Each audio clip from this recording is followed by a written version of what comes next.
infirmières et infirmiers qui n'ont pas pu participer aujourd'hui. Alors, comme je vous disais, je suis Josette Roussel et je vais présenter le webinaire d'aujourd'hui. À la fin de ma présentation, je vais répondre à vos questions et vous pouvez les mettre dans la boîte à votre droite que vous voyez à l'écran. Et ces questions seront en relation avec la présentation. Après la présentation, vous allez pouvoir aussi télécharger un certificat de participation et vous allez pouvoir l'utiliser. Sans plus tarder, je vais débuter la présentation. Ce que je propose aujourd'hui, c'est de présenter l'exemple avec notre code de déontologie, ce que ça veut dire, l'importance de l'éthique pour le personnel infirmier, l'importance de disposer d'un code de déontologie comme professionnel et comment ce code peut être utilisé dans votre pratique de tous les jours comme infirmière ou infirmier. Comment le code a été revisé et les différentes composantes du code de déontologie et les liens entre ces différentes parties, différentes composantes. Et bien sûr, je vais présenter des exemples ou des situations éthiques auxquelles vous allez peut-être être confrontés dans votre pratique.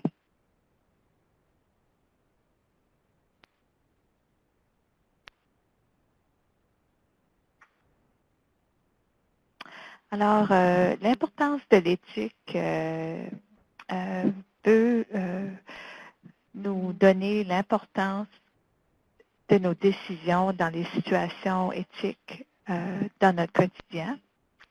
De même que l'éthique nous permet de réfléchir sur des situations qui sont plus complexes. Alors, l'éthique est importante pour nos relations entre nous, entre nos membres de l'équipe, ça présente les engagements que nous prenons envers nos patients, les soins que nous offrons. L'éthique guide nos comportements dans la pratique quotidienne. Elle guide aussi nos décisions quotidiennes et nos décisions en situation de crise. Même nos décisions plus simples, comme le choix d'une tâche à accomplir, peut comporter un aspect éthique. Et comme je vous l'ai dit, les décisions complexes dans la pratique peuvent nous porter à être incertains, incertaines. C'est pourquoi le code de déontologie peut nous donner un cadre de référence dans certaines décisions qui demandent à réfléchir plus en détail.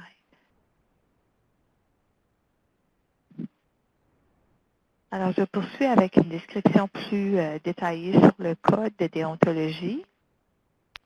Alors, qu'est-ce que le code de déontologie veut dire? Alors, c'est un énoncé, c'est une série d'énoncés publics des convictions et des valeurs de la profession infirmière et de ses membres. Le code de déontologie présente l'engagement moral et éthique du personnel infirmier envers les bénéficiaires de soins. Et le code présente une orientation pour le personnel infirmier dans tous les contextes, les domaines de la pratique et à tous les niveaux de prise de décision. Alors, le code vise à être un outil pour les infirmières dans tous les domaines de pratique. Alors, que ce soit les infirmières aux soins directs, les infirmières qui ont un rôle de formation, les infirmières qui sont gestionnaires ou les infirmières qui œuvrent dans les domaines de décision, de politique administrative.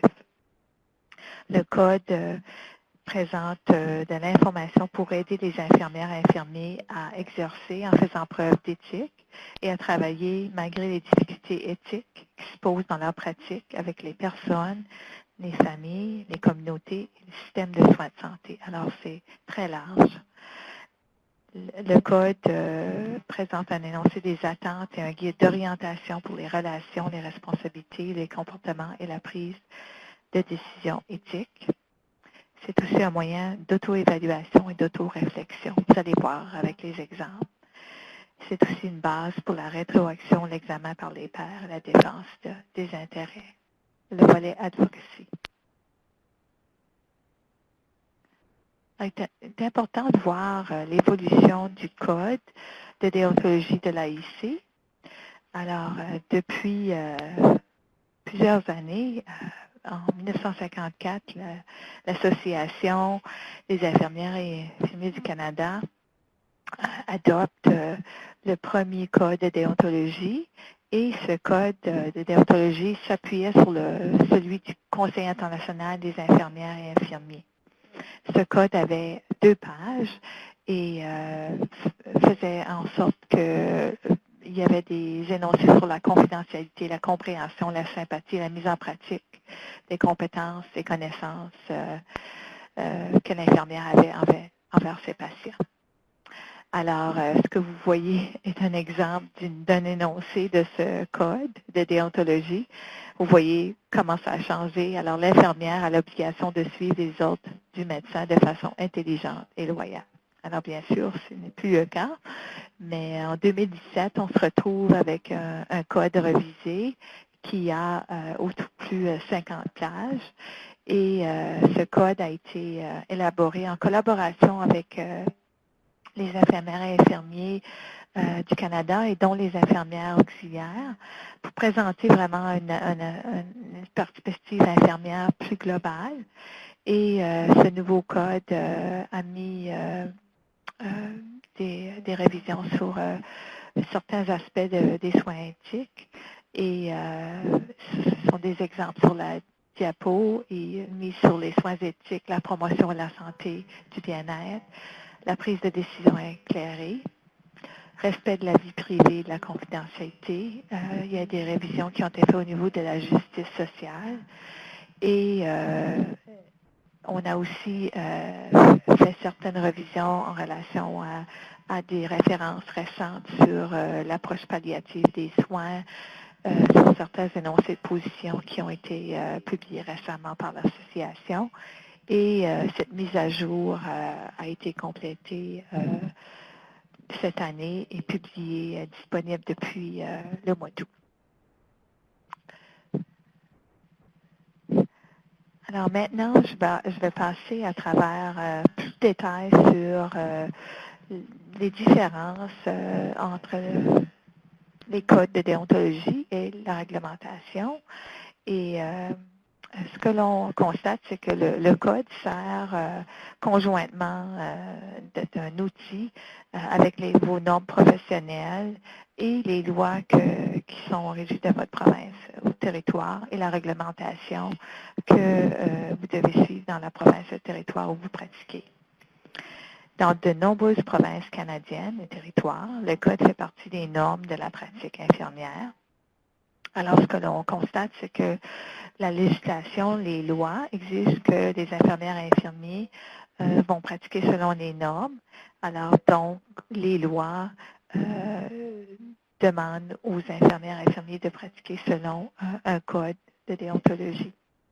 Alors, le code renseigne aussi le personnel infirmier et le public sur les valeurs éthiques et les normes auxquelles les infirmières et les infirmiers doivent adhérer. Alors, c'est un outil pour le public.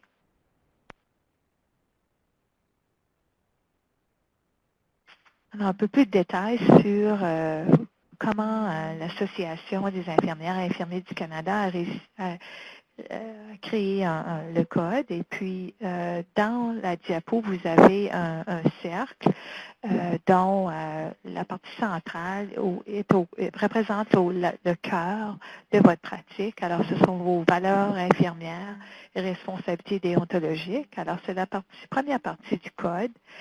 Et dans le cercle, vous avez aussi une deuxième partie qui sont les efforts éthiques reliés aux grandes questions sociales.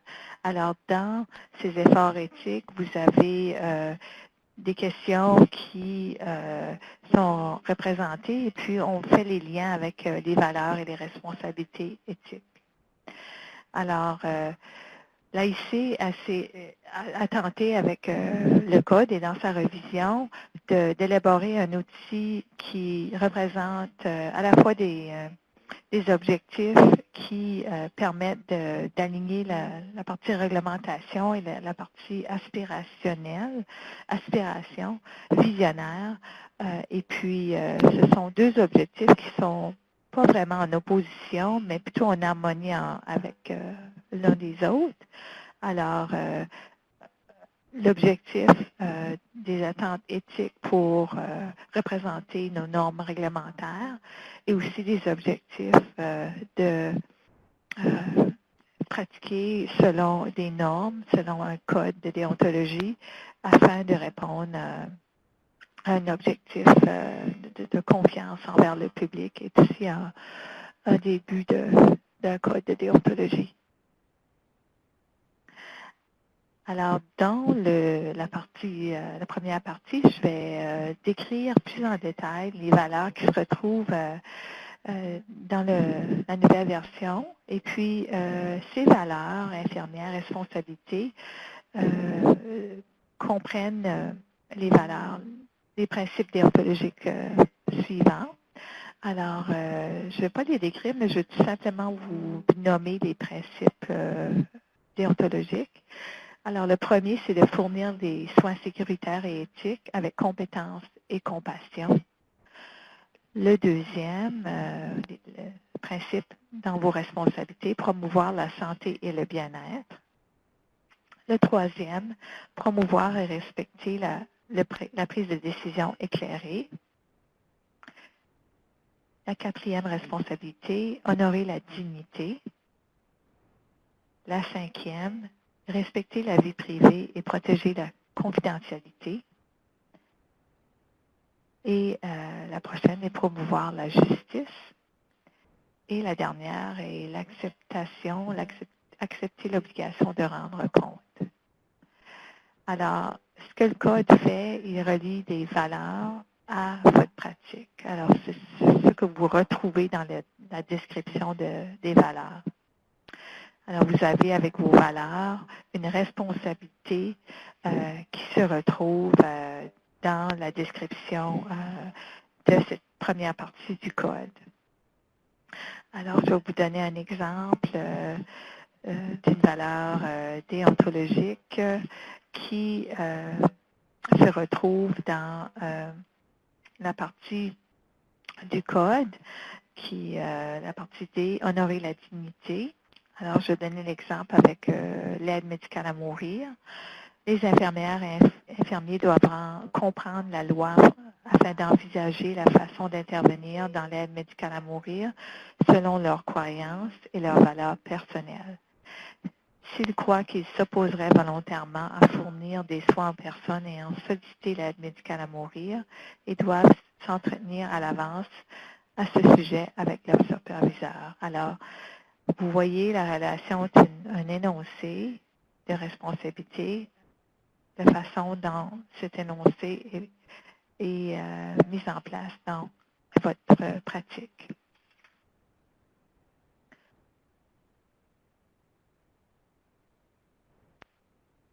Dans cette diapositive, il y a un descriptif sur la deuxième partie du Code qui comprend les efforts éthiques liés aux grandes questions sociales. Comme j'ai mentionné auparavant, ces énoncés comprennent les grands aspects de la justice sociale. Alors, on a présenté vraiment la façon contemporaine de la justice sociale, compte tenu de nos nouvelles recherches, et associer la justice sociale avec la santé et le bien-être. Alors, ces aspects portent sur la nécessité de changement dans les systèmes et les structures sociales afin de créer une plus grande équité pour tous et aborder des problèmes communs comme la pauvreté, la violence, l'insécurité alimentaire et le logement inadéquat. Ce sont des exemples qui sont présentés.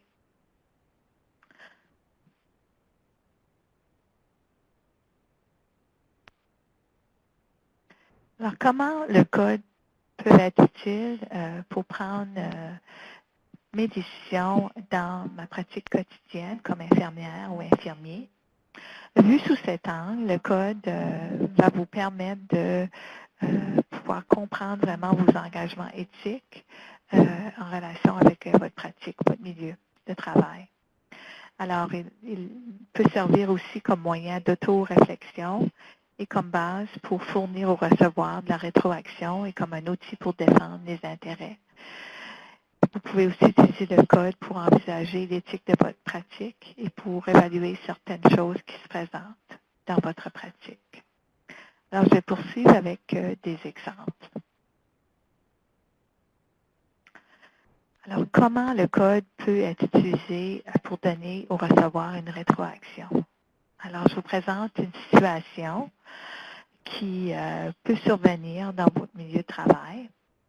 Alors, il faut se rappeler que le code peut vous aider dans la pratique et vous pouvez l'utiliser comme outil pour donner ou recevoir une rétroaction. Alors, dans ce cas ici, c'est de donner une rétroaction. Alors, je présente Isabelle, une infirmière chevronnée qui travaille dans un milieu, une clinique de santé publique. Alors, Isabelle est perturbée d'observer qu'un de ses collègues agit de façon autoritaire avec les mères apportant leur nouveau-né à cette clinique. Alors, Isabelle estime que son collègue observait que son collègue n'écoutait pas et ne portait pas attention aux préoccupations des mères et tendait à procéder à son travail sans transmettre l'information nécessaire aux mères. Alors, Isabelle se demandait si son collègue n'était pas conscient de son attitude et qu'elle avait un effet sur les mères. Alors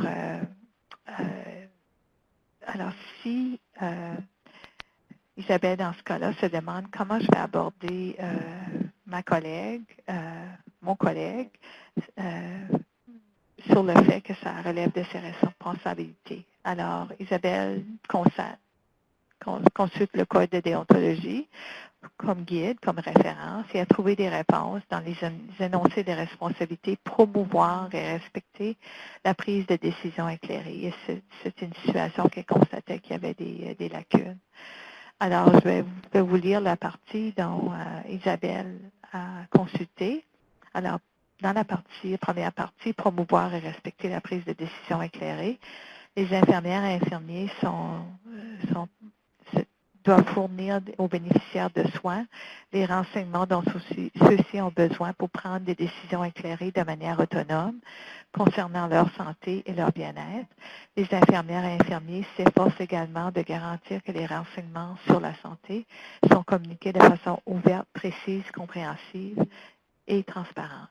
Et dans ce cas ici, dans le cas de toute personne considérée comme incapable de donner son consentement pour les soins, dans le cas d'un patient qui ne pourrait pas donner son consentement, les infirmières encouragent la participation de cette personne aux discussions selon ses capacités. Alors, c'est ce qui peut être utilisé dans le code pour avoir des discussions, donner une rétroaction à un père au sujet d'une situation en particulier.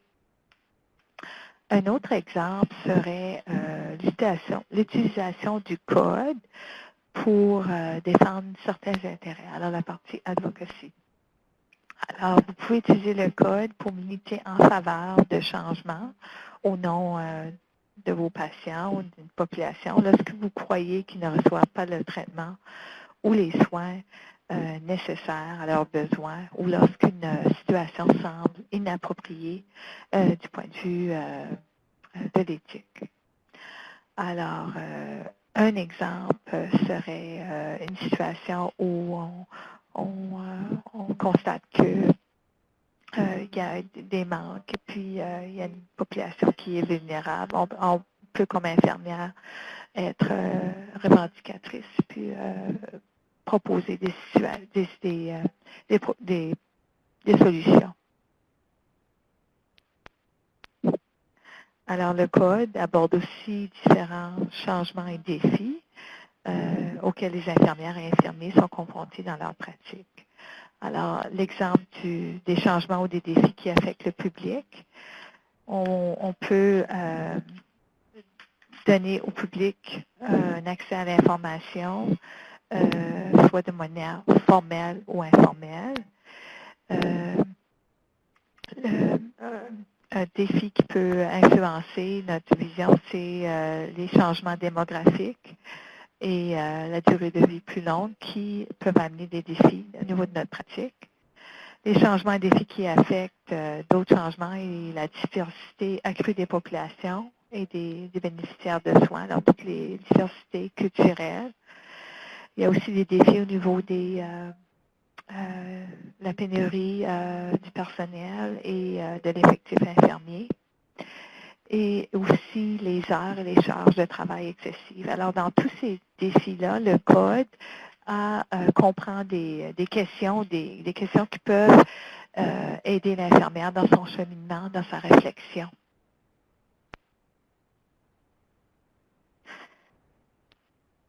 Alors, une des qualités de notre infirmière, notre collègue Florence Nightingale, était qu'elle abordait des problèmes éthiques en milieu de travail et elle n'avait pas peur d'énoncer des situations où elle énonçait des difficultés avec conviction pour s'assurer d'une prestation de soins sécuritaire et éthique avec compétence et compassion. Alors, c'est une traduction de son désarroi moral et dans ses notes de son livre sur les soins infirmiers, Florence Nightingale a écrit « J'ai souvent pu constater le désarroi de très bonnes infirmières car elles ne pouvaient pas attirer l'attention du médecin sur le danger réel guettant leurs patients, ainsi que leur grande agitation car le patient paraissait mieux ou pire que ce qui n'était vraiment lorsque le médecin était dans le parage. Le désarroi était assez légitime, mais il découlait généralement de l'incapacité de l'infirmière à établir clairement et brièvement devant le médecin les faits desquels proviennent son opinion, ou de la hâte ou de l'inexpérience du médecin ou de son incapacité à déterminer les causes. Un homme qui a à cœur les intérêts de ses patients apprendra assez vite à poser des questions et à apprécier les réponses de l'infirmière, qui est une observatrice attentive pouvant énoncer les faits avec clarté. Alors, elle présente certaines situations, elle présente aussi l'expertise d'une infirmière dans cette situation. Pour conclure, on va mettre 2 questions pour connaître comment vous allez utiliser cette information dans votre travail quotidien. Alors, je sais qu'on est un petit groupe. Je vais tout simplement laisser la question quelques secondes.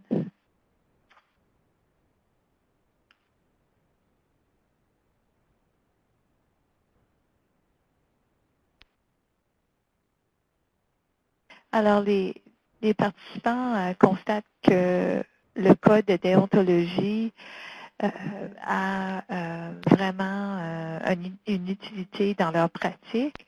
Et puis, la nouvelle version du code va effectivement pouvoir rencontrer certains éléments qui ont changé depuis 2008, depuis l'apparition de l'ancien. Et puis, ce que je vais attendre que l'écran change et on va laisser le temps des participants de poser des questions. Et puis, je vais utiliser les questions que l'on a reçues. Et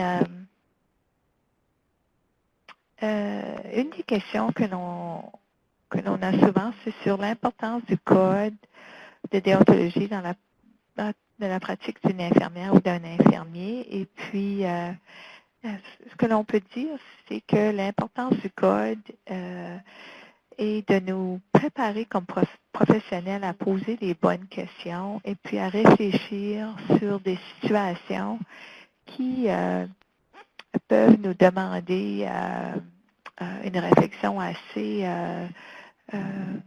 complexe. Alors, je mène votre attention sur les situations dans les médias au sujet des sites d'injection supervisés qui sont illégaux dans notre capitale. Alors, on a des bénévoles et puis certains bénévoles sont des professionnels. Et puis, ce qu'il faut amener comme réflexion, comme professionnel, lorsqu'on s'implique dans des situations qui sont vues dans le côté illégal, alors il faut vérifier auprès de notre organisme de réglementation comment, qu'est-ce que ça nous met un point de vue de risque comme professionnel, et puis de regarder aussi comme professionnel de façon éthique, quelle est notre vision, comment on réfléchit sur cette situation. Et puis, il peut y avoir des situations où notre réflexion éthique est différente de ce qui se passe du côté légal. Alors, il faut apprendre à faire le poids et puis prendre une décision le plus éclairée possible. Et puis, il y a des situations qui nous amènent à agir pour revendiquer dans certaines situations où on est amené à prendre des décisions éthiques qui sont complexes. Alors, je regarde s'il y a des questions. J'en vois pas. Alors, je vais poursuivre avec une diapo qui vous présente comment vous avez accès au webinaire. Et puis, tout sera disponible sur la plateforme YouTube. Et notre prochain webinaire au mois d'octobre s'intitule la mise à jour de formulaire T2201 pour crédit d'impôt pour les personnes handicapées qui maintenant comprend l'infirmière et les infirmiers praticiens qui peuvent compléter ce formulaire. Alors, on va avoir un webinaire à ce sujet. Et pour plus d'informations, je vous invite à communiquer avec nous et à visiter notre site pour, si vous êtes intéressé à avoir une copie papier du code. Il est disponible sur notre site il y a un frais plus bas pour les membres et les non-membres de l'AIC. Puis on a aussi un format plus petit qui présente les valeurs et puis ça aussi c'est disponible, vous pouvez le commander. Et je vous invite à consulter notre site. Je vous invite aussi à préparer un résumé pour la conférence de l'AIC qui sera à Ottawa en juin 2018. Et pour présenter les résumés, le concours s'est ouvert en septembre. Et puis, vous aurez jusqu'au 21 décembre pour soumettre un résumé pour une présentation. Alors, je vous invite à consulter notre site et puis à présenter un résumé. Alors, c'est tout pour la présentation d'aujourd'hui. Merci d'avoir participé et je vous invite à continuer à participer à notre série de webinaires. Au revoir et bonne journée.